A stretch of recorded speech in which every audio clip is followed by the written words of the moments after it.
He is. All right, good afternoon, everybody. This is the Wednesday, March 29th meeting of the Portland City Council. We have one individual, Commissioner Saltzman, who is participating by phone, so there's a script that I need to read for legal reasons. Pursuant to PCC 3.02.025, Commissioner Saltzman is participating by telephone because he is not feeling well, and without Commissioner Saltzman's participation by phone, there is not a sufficient number of council members present to adopt this ordinance as presented. This morning, this afternoon, the officers of Commissioners Fritz and Udaley were contacted to inform them that they could participate in this council hearing by telephone. Commissioners Fritz and Udaley are unable to do so. Do any of the council members who are physically present, that's you, Commissioner Fish, object to having Commissioner Saltzman participate by telephone? No. Carla, please call the roll. Fritz, Fish, Here. Saltzman, Here. Udaley, Wheeler. Here. The purpose of council meetings is to do the city's business, including hearing from the community on issues of concern. Why do we have a lockdown? Commissioner, there I go again. Okay, I'll come out there. Mr. Walsh, Yeah. this is a disruption in violation of council policy. If you do it again, you'll be asked to leave. And if you don't leave, you're subject to arrest. Is this To make one? sure, Is this one? Since I'm still standing? to make sure that the process is clear, you were forewarned. To make sure the process is clear for everyone, I want to review some of the basic guidelines, which I hope will help everyone feel comfortable, welcome, and safe at the meeting, and also ensure that decorum is maintained.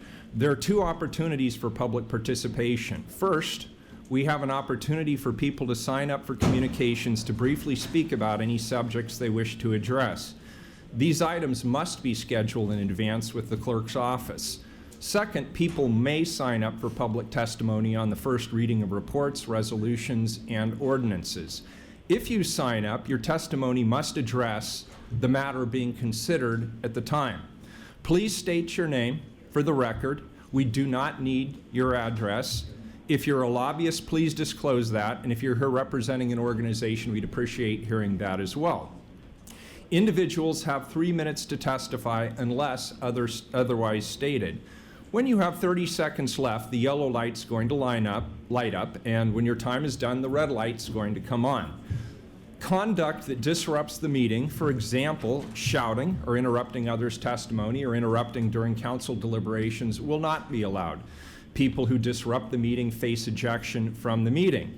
If there is a disruption, I will issue a warning, not unlike the one I just did, that if any further disruptions occur, anyone who is disrupting the meeting will be subject to ejection for the remainder of the meeting.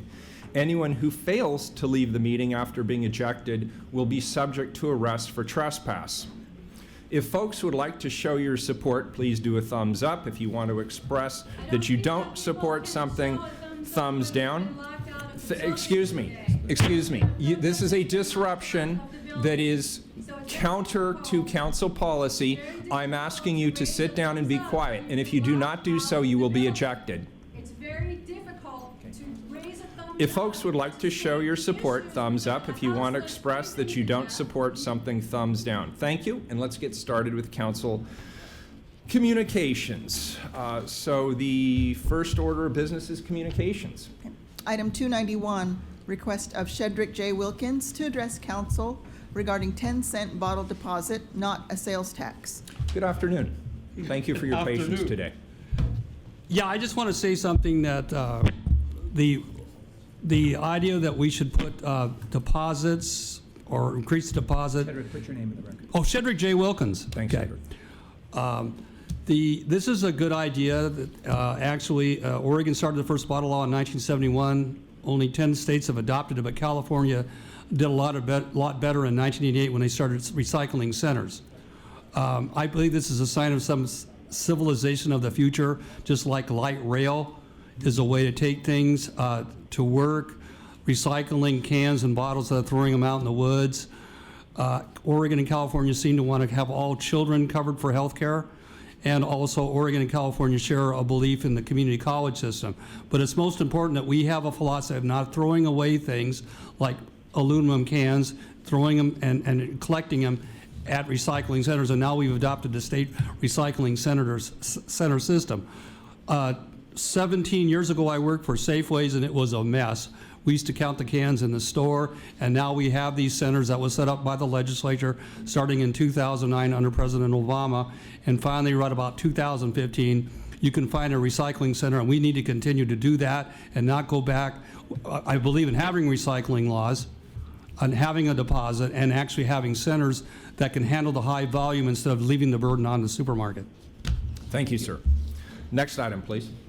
Item 292, request of Megan Bigelow. Excuse me. This is a disruption in violation of council rules, and you have been forewarned. Who have been killed by the cops. Request of Megan Bigelow to address council regarding an introduction to the PDX Women in Tech nonprofit organization. Good afternoon. How are you today? Hi, thank you for having me. Name for the record. Yes, my name is Megan Bigelow, and I represent Portland Women in Technology. So I'm here today to tell you about Portland Women in Technology and the issues that we care about, and we are asking to somehow partner with the city on these issues. So Portland Women in Technology was founded in 2012. We were a community organization, and we became a 501c3 just last year. We have the purpose of empowering women and encouraging them to join tech and empowering them and supporting them so they stay in tech. We feel it is important that women are in tech because there are well-paying jobs, and those are jobs going into the future. We do this using a number of our programming, and they are in a few categories. The first one is our events. We have 4 to 6 monthly events, one of which we consider our flagship event that has nearly 200 attendees. It's mostly networking, and we have a segment in which focuses on what women are doing in our community. We also have 4 events a month that are within a couple of categories, mostly aligned with diversity and inclusion, career advancement, technical training, and lifestyle. Like I said, we have 4 events with that. We also have a mentorship program which partners skilled, seasoned people in technology with people trying to enter technology. And as of today, we have 200 matches. And we also have a job board that provides a place for companies that are local that are looking to increase diversity in their workforce with local talent in our community. We have over 3,100 members. We are 100% volunteer run, with 29 volunteers, 7 of which are board members. And we have the support of nearly 50 tech companies in Portland. At the national level, our top issues include civil rights, women's health, gender equality, and healthcare. And at the state level and local level, our issues that we care about are education, homelessness, transportation, and public safety. So I'm here again to just let you know that we exist, and we're also wanting you to know that these are the issues we care about, and we hope to partner with the city in the future on those. Mayor, may I for a second? Please, yeah. 'Cause I know Ms. Bigelow signed up a while ago, and now thank you for sticking with this today.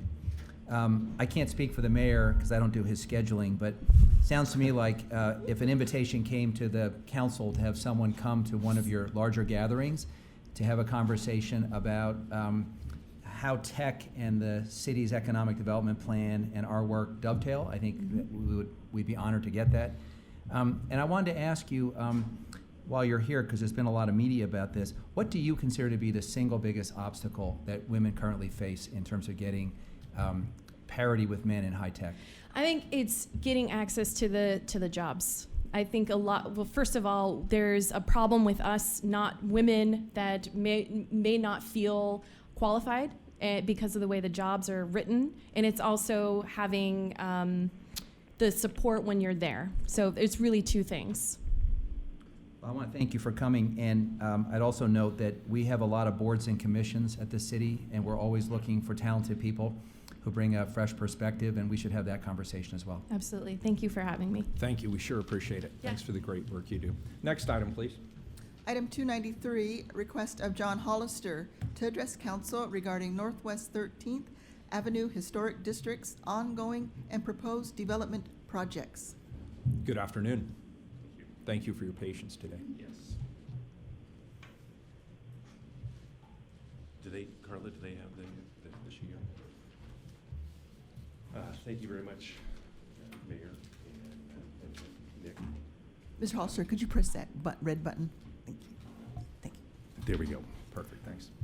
My name is John Hollister, and I'm here on behalf of the general public of Portland. I gave testimony in these chambers last week about the lack of public awareness around the Centennial Mills development. And this week, I'd like to point out an example of a recently approved building that had virtually no public awareness. This development is in the Northwest 13th Avenue Historic District. It's an office building nearly twice as tall as the adjacent historic buildings, and as such not compatible with the adjacent building heights in the district. Not only has this project been approved, it is due to begin construction by the end of 2017. The proposed building is on the northeast corner of Northwest Gleason and Northwest 13th Avenue. The location is currently a street-level parking lot.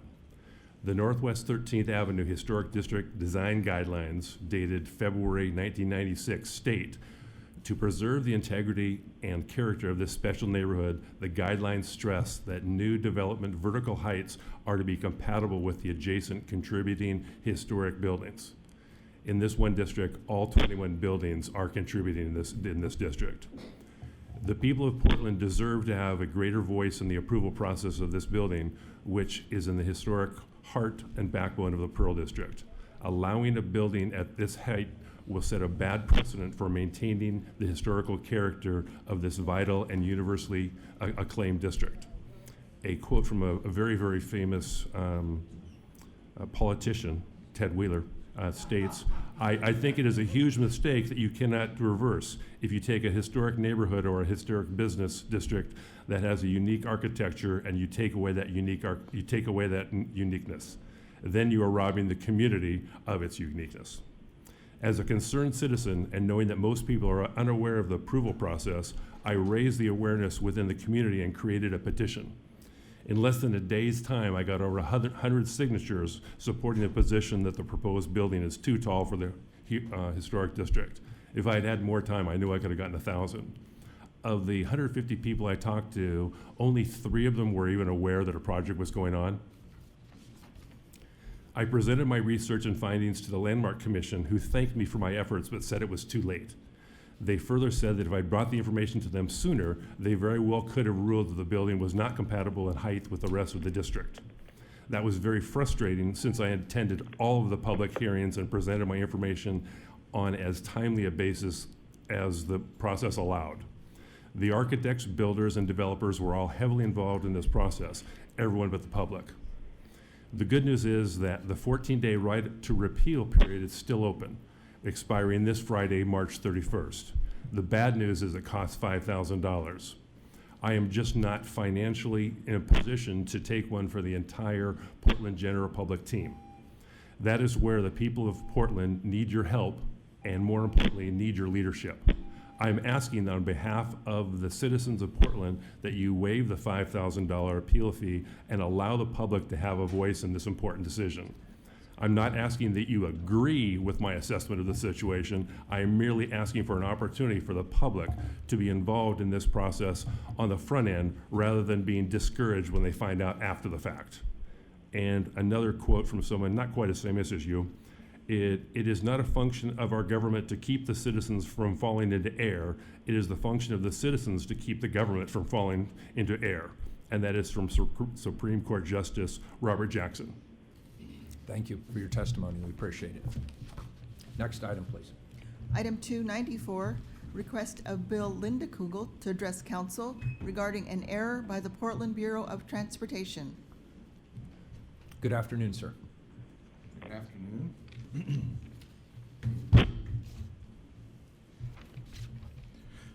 I'm Bill Lindy Kugel. Thank you for this opportunity for citizen input. I'm treasurer of the Argate Terrace Neighborhood Association, and I'm appearing before you today regarding some safety issues resulting from a traffic decision that PBOT made and their memo of March 2017 to Commissioner Saltzman explaining their rationale. Our president, Doug Cook, will be meeting with Commissioner Saltzman and Matt Grum to review our request for PBOT to do a simple, low-cost study to solve the safety issues. The study will involve only a few hours of PBOT engineer time. We ask that the engineer use the same measurement for this Castlegate connection that PBOT used to determine the safety of the Northeast 148th intersection street across from a Castlegate. PBOT's engineer determined that intersection to have enough stopping sight distance to be safe. We want the engineer to use the same measurement standard for Castlegate. A goal of the ATNA for the past 2 years, actually 2.5 years, has been to protect the safety of our residents. However, PBOT did not evaluate the safety of running Castlegate traffic through our neighborhood. All our streets are local service streets with little or no traffic control. The added traffic will consist of up to 900 car trips per day plus delivery truck trips along several winding 1-mile neighborhood streets. These cars and trucks pass 2 parks, our school crossings, and between 800 to 1,000 homes. This jeopardizes the safety of nearly 2,400 neighborhood children and residents. We have said that if PBOT documents that it has made the safest choice, our opposition will end. If it turns out that the stopping sight distance access for Castlegate meets PBOT standards, then Castlegate residents will avoid having to travel a mile over winding 25-mile-an-hour streets just to reach either Northeast 122nd or Sandy Boulevard. If it isn't safe, then PBOT needs to prove that the route through our neighborhoods is safer. Of the 2 options, the route chosen should be the one that is safest. I've provided your council clerk with hard copies of my comments, pictures of the traffic routes, and our response to PBOT's 2017 memo to Commissioner Saltzman. We realize that you and city employees face an incredibly complex and conflicting issues every day, and we're grateful for your dedication and commitment to keep our city running. So thank you for your time and attention. Thank you, sir. I appreciate it, and I'm glad to hear it sounds like you have a meeting with Commissioner Saltzman coming up, and I'll be very interested to hear how that meeting goes, and I appreciate the information. Thank you for your thorough presentation. Thank you. Thank you, sir. Next item, please, Carla. Item 295, request of Merrick Bonneau to address council regarding settlement agreement and arrest record. We scheduled him in error, and he has rescheduled to the 10th. Very good. And obviously, we don't have enough commissioners present for the consent agenda, so I am going to pull the entire consent agenda, and we will now move to the time certain item 296. Carla, if you could call that. Yes, Just point of please. order. Yes, sir. We have a number of items on the consent agenda that are second readings. Carla, can't we just pull those to the regular? The offices were okay with those staying on the consent. Very and good. just Okay, continue. why don't you call the first, second reading? Thank you, Commissioner. Why don't we just go through them? 298. I usually like to let Carla do that. 298. No, I mean, I was just prompting her that the next, why don't we're Yeah, going to we'll take just the go second through- readings. We'll go through the second readings. So the next second reading. So the first one would be 298, 301, and 302. Off of the consent. Yeah, pull them off. Okay. got And it. then just Sorry. read them if you could. So starting with 298. Okay, 298, grant a franchise to Level 3 Communications LLC for telecommunications services for a period of 10 years. Any further council discussion? Carla, I believe with the franchise that's agreements, it requires 4, They do. the charter requires 4 votes. It So, does. sorry, Okay, my 298 apologies. is pulled. I'm sorry. Thanks, Lauren. Sorry for that. Next item would be 301, please, unless there's any objection from legal counsel. That's not a snide remark, by the way. I'm serious. Just making a note. Sorry, what was the? 301. 301. Okay, That's a grant, as I understand I it. think that's fine. Okay. Very good. 301, accept a grant in the amount of $500,000 from the Oregon Department of Transportation for north-going to Swan Island Freight Project and authorize an intergovernmental agreement. Any further council discussion? Carla, please call the roll. Fish. Aye. Saltzman. Just want to say we appreciate the Oregon Department of Transportation's investment in better freight movement in Swan Island area. Aye. Wheeler. Aye. The grant is approved. Next item, please. 302. 302, authorized contract with Burlington Water District for fire prevention, suppression, and emergency response services for fiscal year 2016-17. Yes, please call the roll. Fish. Aye. Saltzman. Aye. Wheeler. Aye. The contract is approved, and I believe that we can also do 297. That is a report, but I want to defer to Kristen. Do you have a preference? We could go ahead and approve that No, today. they're continuing that for something else, I believe. Oh, no, that's the other one, sorry. I'm sorry? Did you want to do that report? Kristen, if we adopt the report. So hold it. What's this mean? I just need to know the hand signal. Go ahead and read, have it voted on today. We'll do it next week. Good. So that item remains pulled. So now let's move to the time certain, please. That's 296. Diverse and Empowered Employees of Portland 2016 Leadership Development Pilot Program Report. So this was implemented on a pilot basis in 2016. The program sets out to foster quality mentoring relationships, participant-centered training, and community building amongst city employees. This program provided support from mid-April through early December of last year. As the planned program components were put into place, the mentees reported that they held this program in very high regard. They felt heard, they felt seen, and wholly embraced by the program as professionals of color and women professionals.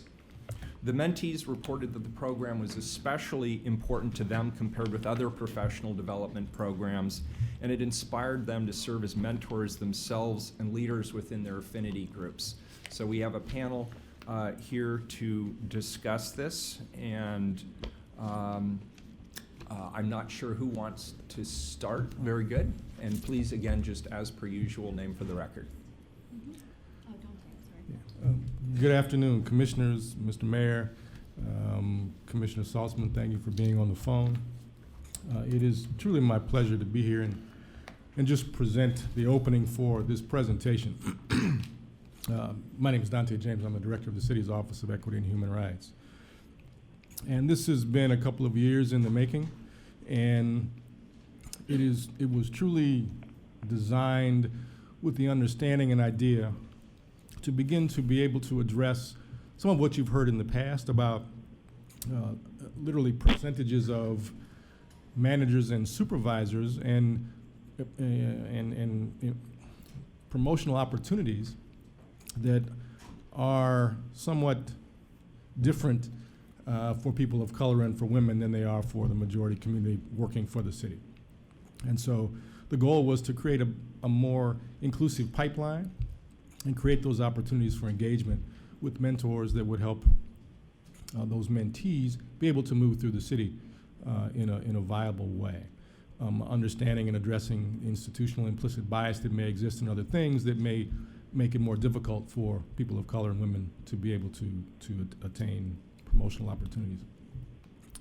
So my particular ask of council this afternoon is really two things. One, support for this program as I and my office attempt to do it again next year. I think you will hear from the consultants and many folks the wealth that they received from this program.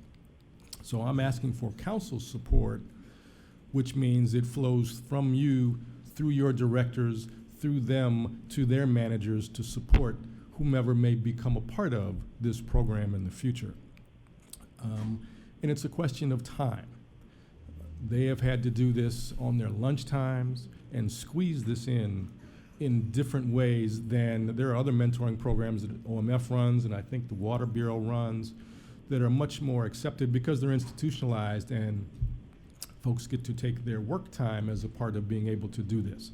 That isn't how this worked, and it's a pilot, and I understand that. So my ask is certainly the support that you could provide for this moving forward from my office and being able to build this out, to even enlarge it. And then secondly, really, to allow the people who are participants in this the time during their workday, as in other mentoring programs in the city, to be able to participate in this in the way that they really couldn't in this pilot program. Is it your suggestion, Mr. Director, that we consider making that part of a directive to our bureau directors through our letters, annual letters of expectation, as part of a larger equity and agenda and leadership development and the related work? Yes, sir, that would absolutely be my ask. And again, I don't know how many of your colleagues do those letters, so however that might need to flow. I know you specifically do them, so from your perspective, I think that would be an excellent opportunity. I understand we're going to be hearing from Michael Jordan later. Is that right, Mike? And he's listed as a mentor, so we can hear a little bit about Yes. that experience and the time commitment. Correct. Thank you. Correct. So, thank you very much. Could I just ask a couple of things? This is actually a formal budget ask, is that correct? It would, I believe it's a budget carryover. I didn't make a specific ask for an enlarged budget. This comes out of DEEP's regular budget, and it was a carryover from the previous year. So DEEP's budget now is going to really have to eat some of this if we try to build this out in a bigger way. So, so the answer is yes and no. I did not make it a specific line item request in my budget, but it will be impactful if it's not, if I have to take a 5% cut, so just considering that. Can you remind me what the line item is approximately? This past one was a $10,000 budget for this program out of DEEP's budget. Can I just follow up for a second? There was an interesting study published in the paper the other day about some data that Uber released about their efforts to recruit women and minorities and the criticism of the report was that it didn't track retention. And as I understood from reading the article, retention is the challenge that is coming up in Silicon Valley and in some of these tech companies. Not so much the front door of recruiting, but retaining. Right. And my assumption based on your testimony is that the benefit to the city of the mentoring program is not only retaining qualified employees, but helping them achieve the career ladder steps, and ultimately addressing a challenge we have in the city that I've heard from HR the entire time I've been in this council, which is we don't do a very good job of leadership transitioning and sort of thinking about, you know, who's going to be in leadership over time. And so I assume those are among the multiple benefits of a program where we do mentoring and we're more purposeful and intentional about creating pathways of opportunity for our employees. Absolutely. I believe you've articulated it well. In the early years of my being here, watching people of color leave the city, often the anecdotal responses from them was because they saw no opportunity for advancement, or they made efforts and were not given what they thought was a fair opportunity. And so creating these relationships, I think will begin to be able to address some of those concerns. Good afternoon. My name is Cristina Nieves, for the record. I'm a policy advisor for the Office of Commissioner Amanda Fritz, and I am also a member of ULA, Unidos Latinos Americanos, the leadership team. And for those of you that don't know, ULA is the Latino affinity group for City of Portland employees. But I'm also one of DEEP Leadership Development Program's coordinators, along with Sunny McGodson, Janice McDonald, Debbie Castleton, Cynthia Castro, and Carlos Hernandez. DEEP's LDP, Leadership Development Program, sponsored by the Office of Equity and Human Rights, began as a strategy to create a holistic career and self-development opportunity for women and people of color employed by the city. As we discussed goals with members of ULA, retention, as Commissioner Fish said, was a topic that kept coming up through our meetings. And as we know, mentorship and leadership development programs can be a great resource for individuals who are not only starting new positions, but are seeking to move forward in their careers. Conversations with other affinity groups such as CAN, the City African American Network, and WE, the Women's Empowerment Affinity Group, revealed that similar conversations were happening with both CAN and WE, and they were also looking into leadership development and mentoring programs. So with the help of our amazing consultants, Glenn Fielding and Yvonne Chang, ULA, CAN, and we collaborated efforts to create the Leadership Development Program for the City of Portland. There were a total of 60 employees who applied to participate in the program, and after reviewing the applications, we selected 15 mentees. Mentees represented 9 city bureaus, including OMF, PBOT, Parks, ONI, Fire, BDS, BES, the Housing Bureau, and the Water Bureau. Each of these mentees had at least one mentor, and 2 of our coordinators actually also participated as mentees. So there are a total of 19 mentors, including 3 city bureau directors, middle managers from different city bureaus, and actually some business owners who work here in the city of Portland. We were so pleased to see a participation from across city bureaus and across our city. I will now hand it off to Sunny, who's going to talk about the specific components of the program. Good afternoon, Mayor and Commissioners. My name is... the mic on? Yes. My name is Mcgodson Sunny Ben Jumbo. I am the head of the City African American Network and also one of the co-coordinators for this Deep Leadership Development Program. And I'm going to talk to you about some of the components of the program. So the Deep Leadership Development Program was piloted by 3 of what is now 10 deep affinity groups.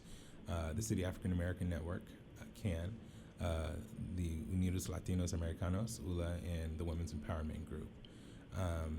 And I'm highlighting the fact that there are 10 total affinity groups now because before the Leadership Development Program started, that number was 8. And the creation of our 2 newest affinity groups, the Slavic Empowerment Team and HAPA, Asian and Pacific Islanders, was inspired at least in part by the implementation of this Leadership Development Program. The purpose of our 9-month pilot was multiple-fold.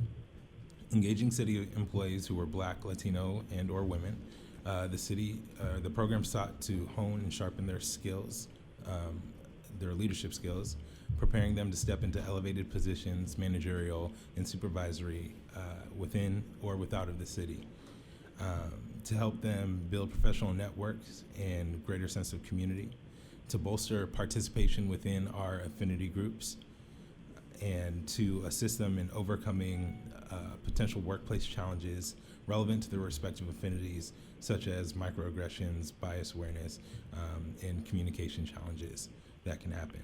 Our ultimate goal was to help influence and change the current demographics of city leadership, wanting to get more women and minorities into elevated leadership positions. The program included 3 major components, which were the one-to-one mentorship between individual mentees and mentors, professional development trainings, which were led by Yvonne Chang and Bishop Stephen Holt, and affinity group cohort lunches. So we met together in affinity groups to discuss further the things that we were learning in our leadership development trainings, as well as to discuss issues that were impacting us within our affinity groups. Other components of the program included mentee and mentor orientations. Both the mentees and the mentors were walked through how to be successful in a mentee-mentor relationship.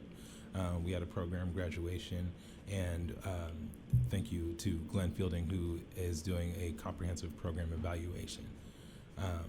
We've invited one of our program mentors, BS Director Mike Jordan, as well as one of our program participants, Women's Empowerment Cohort member Ashley Jaden, to come and share a few words with all of us about their experience participating in the program. That's great. So Mike and Ashley, if you'd like to come up now. Thank you. Thanks for your testimony, and thank you for your leadership. We really appreciate it.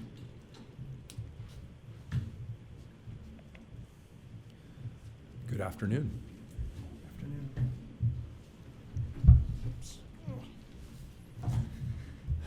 Mr. Mayor, Commissioner Fish, Commissioner Saltzman on the phone, thank you for giving us the opportunity today. I only have like 3 or 4 points I want to make very quickly. Excuse me, for the record, my name is Mike Jordan. I'm the director at the Bureau of Environmental Services.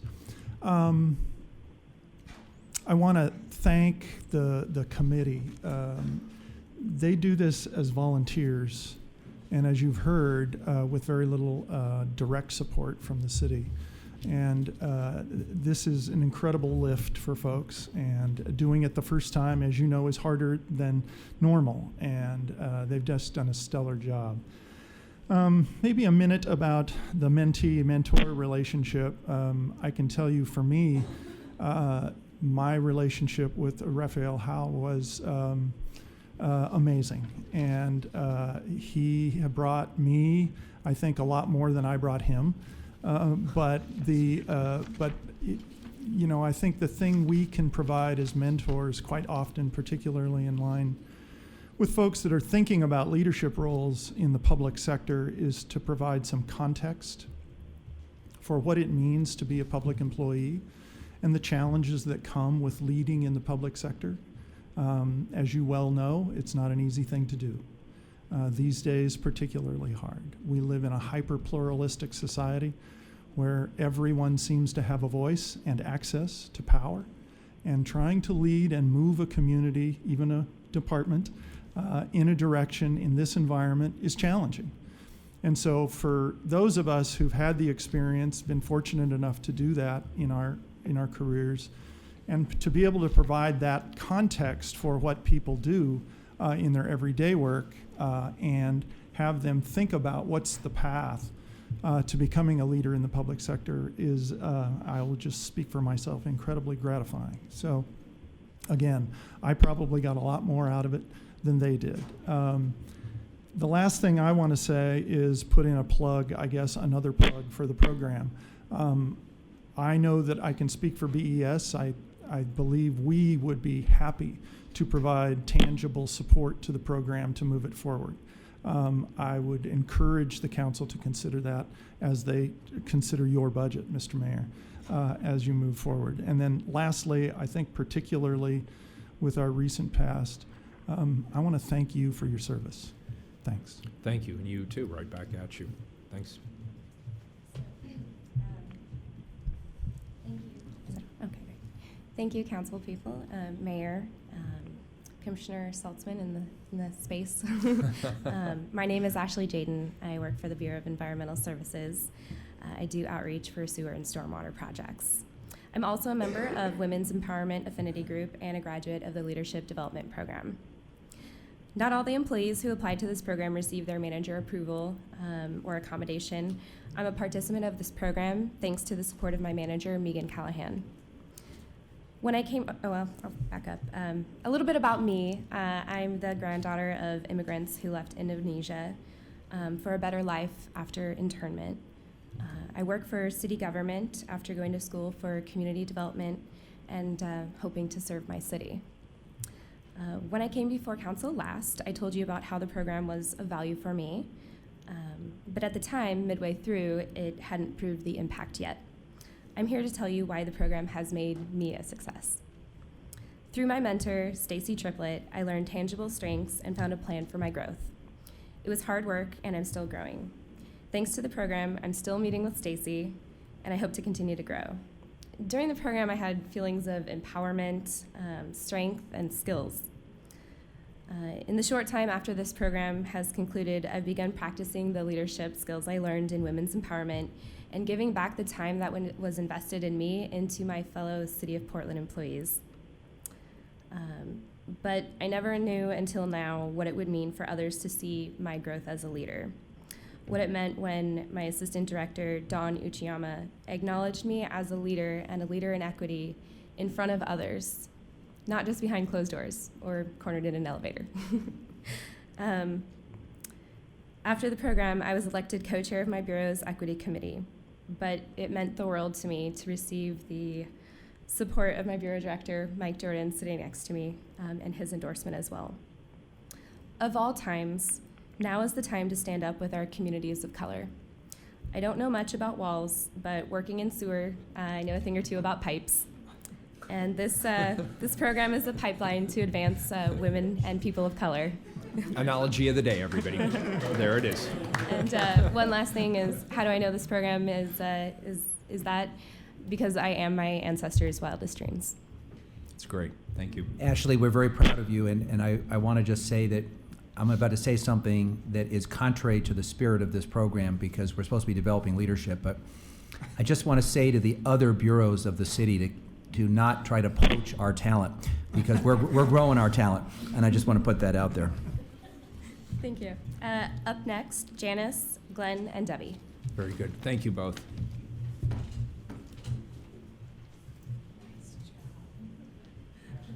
I don't have anything that witty to say. That was good. I Yeah, know, that it's really beautiful. was. So the usual, if you could just state your name for the record. Appreciate it. Thank you.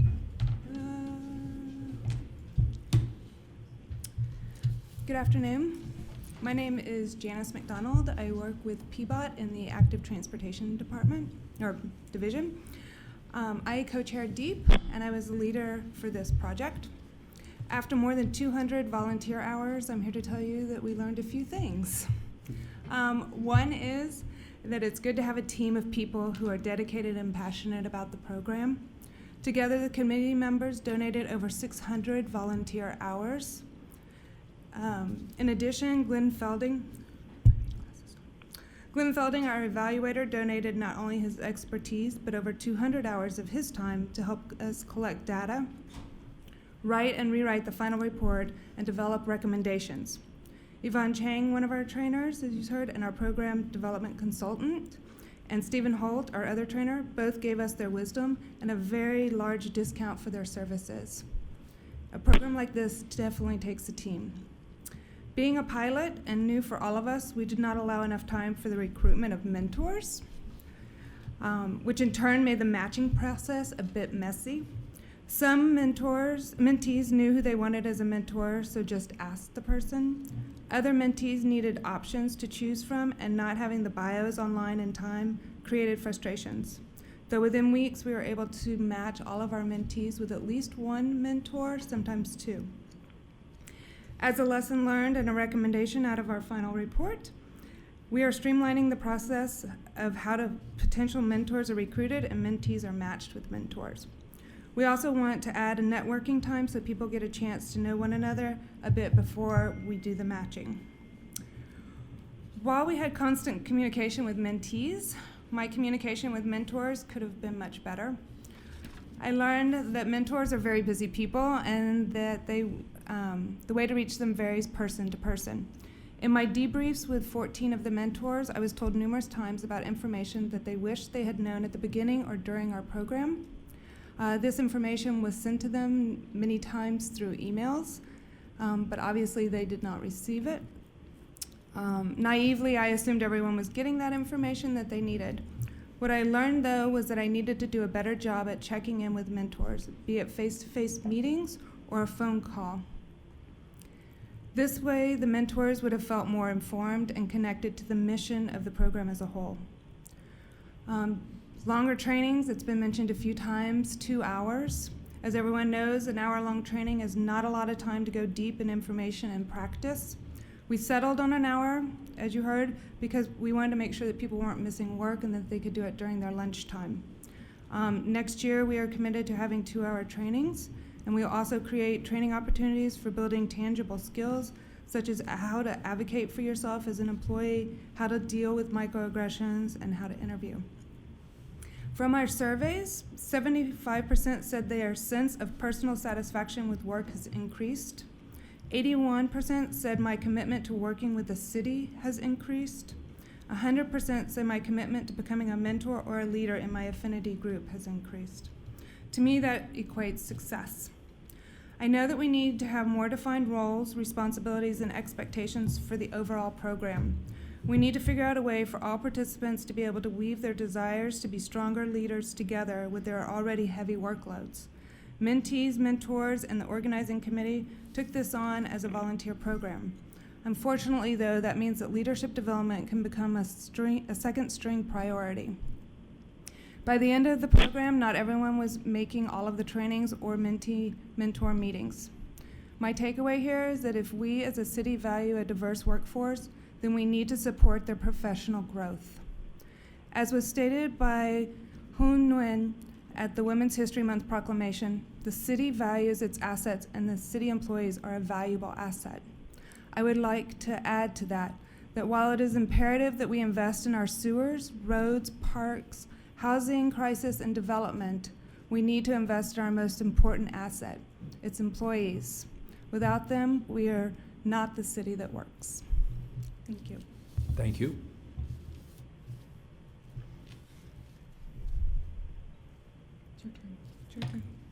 Good afternoon, Mr. Mayor. And Good afternoon. Commissioners. It's a privilege to address you. My name is Glenn Fielding. I'm a retired school researcher and program director, and I was the program evaluator. You can probably tell that this program was a labor of love for many, many people. It was a joy for me to be a part of, and it was an honor to serve as the evaluator. I've been asked to share with you recommendations from the final report. There are 11 recommendations and sub-recommendations. In the interest of time, I'd like to focus on just two, the final two. The first, you kept, They have it. oh, you kept the first one in there? Okay, so I'm actually focusing on the last two, not the first one. I The didn't- first one was one of our big lessons that we learned, so I kept it in Right. there. Okay, sorry. That's okay. There's some overlap between lessons learned. The lessons learned that Janice succinctly laid out formed the basis of all the recommendations. It was our collective and shared learning, program learning, that guided the proposals for action for 2017. And the biggest area of concern on the part of mentees was delays and glitches in the matching process, so that's why it's still there. Because Janice mentioned that, I don't want to go into it in any depth. I'd like to shift to the second recommendation for now, which is empowering mentees to play a larger program decision-making and leadership role. I'm referring here in particular to the mentees who graduated from this program just several months ago. There was a graduation ceremony in this very room in January 6th, I think? Yep. These graduates are talented and committed city professionals. And now that they've had the experience of the pilot program under their belts, they have a uniquely valuable perspective to offer. It would make good sense to recruit graduates as program coordinators. Further, some graduates might be enlisted as mentees, or mentors, yet others might distinguish themselves as leaders of one or more of the workshops. An additional idea, which Ashley successfully modeled a few minutes ago, and which, is Kim here? Kim modeled on January 6th in her presentation. And the idea is to invite mentees to present to you as council, to bureau directors, and to other city leaders. It's always good going forward when you can build on program strengths and not just overcome problems. And clearly the graduates are a big strength.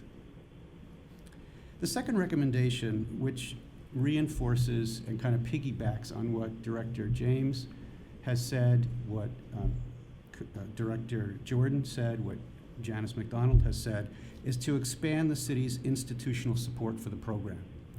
Let me get into this by circling back to Janice's observation, which I just heard today, that people typically don't get time for equity work, which I think is a nice way to sum up the issue. And so it can become necessary, as in this pilot program, to do equity work and to engage in equity learning during the lunch hour and at the expense of personal time. But this view of equity work and the time given to it, while okay for a pilot, probably needs to be challenged as the city moves ahead. It will be important, I think, to bring this program and time allocations for it into the mainstream of the city's work and its professional development support system. Specifically, it would be helpful if mentees could take part in training beyond their lunch hours and for longer periods of time. It would also be helpful if they could meet with their mentors outside, during the regular workday and not simply before or after work. Further, there'd be value in permitting cohort groups and the program coordination team to meet at least once in a while during business hours. Opening official time for the program not only would advance its substantive agenda, it would also be a powerful symbol that the city is embracing the program as part of its core. Another way to provide more support is to engage supervisors as program partners. In the pilot effort, some mentors reported that their supervisors, while signing off on their participation, had no real connection to the program and therefore did not work with them to reinforce or extend their learning. If supervisors could be invited and included in the program as active supporters of mentees, the program would be even more effective. A further step, and this Director James was talking about, a further step would be to allocate some funds for basic program coordination, communication, and evaluation activities. Right now, these activities rely on literally hundreds of hours of volunteer time on the part of the program coordination team. For example, Janice McDonald spent an incredible amount of evening and weekend time keeping the pieces and parts of this program together and moving forward. Debbie Castleton, the DEEP co-chair, also invested countless hours behind the scenes in making this program work. While the energy and passion of volunteerism is to be applauded, of course, the level of volunteerism that this program depended on probably is not sustainable over time. If funds could be allocated on a regular basis to support a portion of the program coordination work, the program would stand a better chance of continuing at full strength for years to come. I'll stop there. Thank you for the opportunity to present to you. Debbie, before you go, can I just respond to one thing Dr. Fielding said? And I'm looking at page 26 of your evaluation. And point 10 that you've highlighted on the slide, second from the last bullet is, quote, provide opportunities for mentees to present to City Council and Bureau directors. And I just want to observe something there.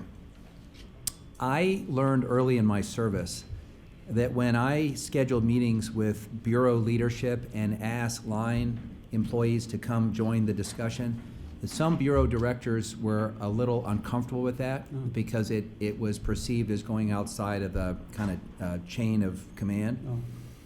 And as a new member of the council, I found it actually very helpful to hear from people unfiltered. Not that Bureau directors filter anything, Director James, but I'm just saying that there is a different. I got a different perspective. Like at Parks, when we had a near tragedy in a pool, I found it helpful to hear from the lifeguard, from the community center leader, from the division leader, and from my director. And in fact, we learned some things from the folks who were doing lifeguard duty that were actually helpful, that led to some changes. So. But there's people have different views on that. And if you think about it, if you keep having meetings and excluding people, it's a little bit like when Ted campaigned. When Ted campaigned, his consultant said, go knock on the doors of the 5-5 and 4-5 voters, meaning knock on the doors of people who vote a lot. If you have an extra hour, you knock on the door of someone who shows up as a regular voter because you're trying to be efficient with your time. Well, that means you're leaving a lot of people behind who are irregular voters that maybe don't get as much of your face time. I think we're guilty of the same thing here, and I take your comment very seriously. And the other thing I want to just mention is the idea of providing opportunities for mentees to present to City Council. Mike Jordan has started doing this by having supervisors bring the next level down person on a project come, and that's why, Mayor, we are seeing a lot of new faces coming to Council. I actually think we should encourage every bureau to have someone have the supervisor or the presenter bring the person actually doing the work to council to present, so they get the experience of presenting to council, gaining confidence, and we get a chance to see the talent pool in the other bureaus. So I appreciate you calling that out in particular, sir. Thank you. Thank you, members of council and mayor. My name is Debbie Castleton, and I work for Environmental Services doing community outreach. I also volunteer as one of the co-chairs for the Diverse and Empowered Employees of Portland, also known as DEEP. DEEP's mission is dedicated to enhancing a work environment that is inclusive and supportive of the city's diverse workforce that is committed to quality public service. And as you know, we've been doing this for 10 years now. DEEP is an all-volunteer group of employees. We have an executive committee, and we oversee the affinity groups, which, like Sunny said earlier, is 10 now. We help with cultural celebrations, trainings, we bring in speakers, etc. And again, this is employees for employees, which is a really great opportunity. and I think also makes us an employer of choice. I put that out there. I'm here today to talk about the next steps for the Leadership Development Program, also known as LDP. Our first step is to convene the new committee and start weekly meeting weekly at first, and then we'll discuss the logistics and what changes we are making to the program based on the lessons we learned and Glenn's recommendations with the pilot program. And since we now have a great group of new leaders, we would like to continue their leadership development by having the LDP graduates join Janice and me on the new organizing committee, representing their prospective affinity groups, Unidos Latinos Americanos, Women's Empowerment, and the City African American Network. We will also have alternates, so each group is present at the meetings and represented. Our goal is to include more participants and more affinity groups this year. That's our goal. In addition to the Women's Empowerment, City African American Network, and Unidos Latinos Americanos, we'd like to propose including members of the Veterans Empowerment Team, the Slavic Empowerment Team, and HAPA Asian and Pacific Islanders. That would be 5 members from each of the groups, doubling the program from 15 to 30 members. Next, we will start the application process for the participants and mentors, city employees, and recruiting mentors in the community as well in July. That's our goal. From July through to the orientation in October, the LDP committee will be selecting the participants, working to match mentors with mentees, fine-tuning the calendar and training topics for the 9-month program and affinity group cohort monthly lunches, and getting approval of participation from each manager, which I did contact every manager of all of the applicants last year that applied. That's 60 different applicants, and some of the responses were not very supportive. So it would be really great to really have that from the top down support. So one of our biggest challenges is we'll be gaining the approval for managers for participation. Trainings need to be longer than an hour. I don't want to beat this into the ground, but we are proposing 2 hours for trainings this time. And your support of employees participating in this program would be especially helpful in gaining that manager support, like I said. Another challenge will be finding room availability for trainings. There are many employees that are located outside of the downtown area, which we had in this last program, so people are coming from all over, which is great because the city's all over, and we don't want to just represent one base area. There are many employees that are located outside of the downtown, and with the upcoming Portland building remodel and everyone being dispersed all over town, this will be even more of a challenge. Are we up for these challenges? Of course we are. This program is worth it. I've seen for myself the impacts this program has made on participants. We will continue to show employees they are a valuable asset to the city of Portland.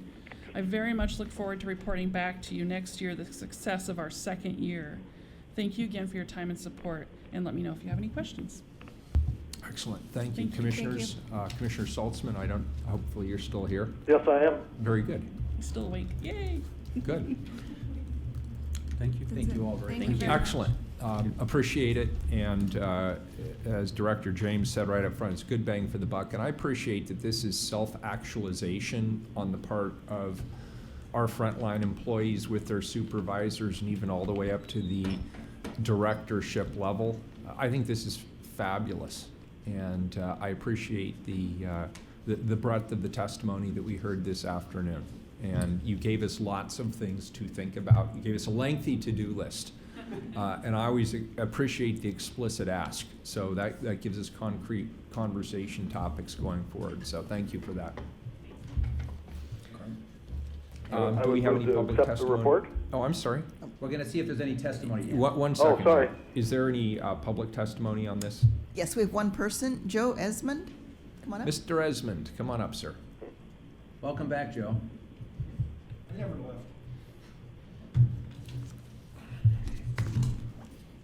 Good afternoon, Mr. Mayor, Commissioners. My name is Joe Esmond, recently retired member of the IBEW Local 48 here in Portland, Oregon. I live in Southwest Portland. I've been a mentor and a mentee over the years. At one time, I worked here a long time ago. I used to represent 100 people here. But I just want to say this is a great program. And hopefully, having done safety for years, we always stole from somebody else, another better idea. So hopefully we can share this information with other agencies within the area, speaking as a taxpayer and a board member at TriMet. So this is good stuff. We didn't call them mentors, mentees, we call them apprentice and JWs. So on both sides, it's very rewarding. And people knew that I was coming down here, and I'll take a point of privilege, I guess. I'm a senior, I got a couple rights. Thank you, everybody, Mr. Mayor and the council, for all what you're doing for the city of Portland. A lot of people have been very frustrated, called me and said, hey, what's going on? I know that it's a hard place to be. Be sure to convey our thanks to y'all. Thank you very much. Thank you, sir. We appreciate it. I heard a motion. Is there a second? Second. There's a motion and a second. Any further council discussion? Carla, please call the roll. Fish? Well, first of all, I want to say to our friends from DEEP, I regret we did not have a full council here to hear this presentation, because I think all of my colleagues would be as inspired as we are here today that have the privilege of hearing the presentation. And you know, I know DEEP best because of my personal and professional relationship with Debbie. And I'll just say that in the Bureau of Environmental Services, we are so proud of her leadership and the work that she's doing in this area. Yeah. And in, one more time, the mayor will have you removed. In the area of her work in DEEP, but she also is a person who, frankly, at my bureau, pioneered the work we do now to engage the public around major capital construction projects, and her innovation has become the standard. So we're very proud of her, and Janice, thank you for your leadership as well. There's a lot in this report that I like and agree with, and I've added a few things to my list. The mayor said there's a lot of food for thought here, and I will have a few items that I will discuss with the mayor when he invites me in to talk about the budget. He's assured me I will have 5 minutes to go over all my budget asks after he has released his budget. No. I want to just take a second also to acknowledge Ashley from my bureau. Ashley, you are sort of the model of what this program is trying to accomplish. But I need to just say, as the commissioner in charge, we're very proud of your service. And we look forward to seeing your leadership grow within the Bureau. And God help the other bureau that tries to poach you from the Bureau of Environmental Services. The other thing I just want to acknowledge is we all have personal experiences with mentorship, and we can point to things. And I think the way we really win this argument is we showcase an Ashley. We talk about people that have been impacted. You know, I once had the honor of working with Carmen Rubio.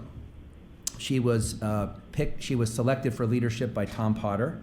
As Tom was leaving, she agreed to come work on my team.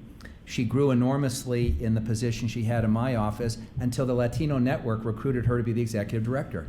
Now for her, that was a happy ending. It was not a happy ending for me. No, but in terms of leadership development, that's as good as you get. Sonia Schmansky, who is my chief of staff, she may be the only woman now currently in the building who is a chief of staff. She started as an intern at Dan Saltzman's front desk. And today she occupies the most important position of trust in my office and in my world, managing everything for me as the leader. And so what a trajectory. An intern in someone else's office, and today a chief of staff. And I also want to acknowledge Asena Lawrence, because Asena came through the Women's Leadership Program at Portland State. And when one of the testifiers talked about the skill development, interview skills, some of the soft skills in employment about how you're successful, the Women's Leadership Program at PSU has gatherings where young women get to interact with leaders and learn how to make a pitch, how to hand a business card, how to set up a follow-up meeting and do networking. Because for many people, that has not been part of their life experience. And I think the goal here is to level the field so that everyone gets a fair shake. And when we do that, talent rises to the top, and people who've been left behind, maybe for reasons that aren't so honorable, get those pathways. So as someone who has benefited greatly from mentors who I could turn to and have told me when I was doing good and when I was doing not so good, I know how important this program is. And finally, Mayor, we have a bubble in the pipeline because all these baby boomers are going to be retiring. And we know we're going to have a huge challenge and opportunity to recruit and promote people into leadership in the next 10 years. We up here see it as a great opportunity. And if we don't do a better job recruiting and retaining, then we won't have people within the family to elevate to positions of leadership. And I think that's what DEEP is and your pitch is all about. So thank you very much for your excellent presentation, and I'm very proud to vote aye. Saltzman? And I want to thank Commissioner Fish for continuing the pipeline analogy. So Commissioner Saltzman, it's on you next. Okay. Well, gee, it's very therapeutic sometimes. I've never done this before, but calling into a council meeting while the sun's out, and the sun is out since you don't know that. But I had the advantage of watching all these birds from all walks of life bathing in my neighbor's bird bath. And somehow that was just a poignant image to go with this leadership development project. And I want to say that I'm a big supporter of this. I want to thank Debbie Castleton and Janice McDonald and Dante James for their efforts to get this program up and running in year one. And certainly I would hope that you might consider us elected officials as potential mentors too.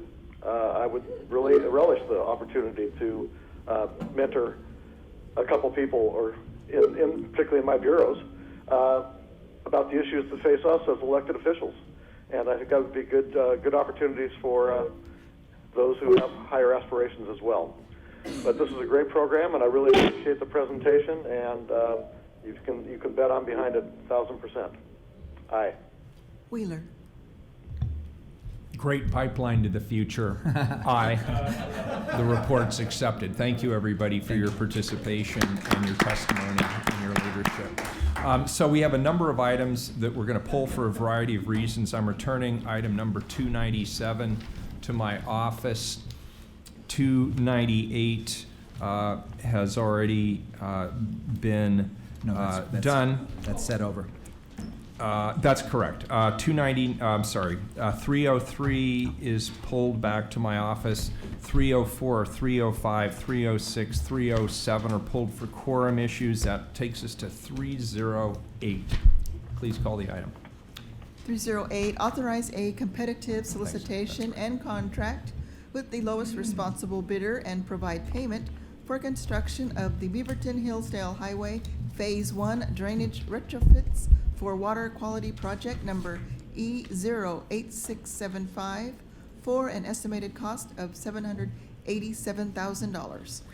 Mayor and colleagues, we're joined by Patty Nelson from the Bureau of Environmental Services. This ordinance would authorize a contract to construct stormwater retrofits, including Green Street planters and catch basin filters on the Beaverton Hillsdale Highway.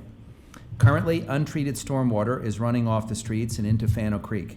This project would remove oil, dirt, and other pollutants and improve local and downstream water quality in Fano Creek. The project is slated to start in September of 2017 and would be completed in the summer of 2018. And Patty's here with a PowerPoint to walk us through it. Welcome.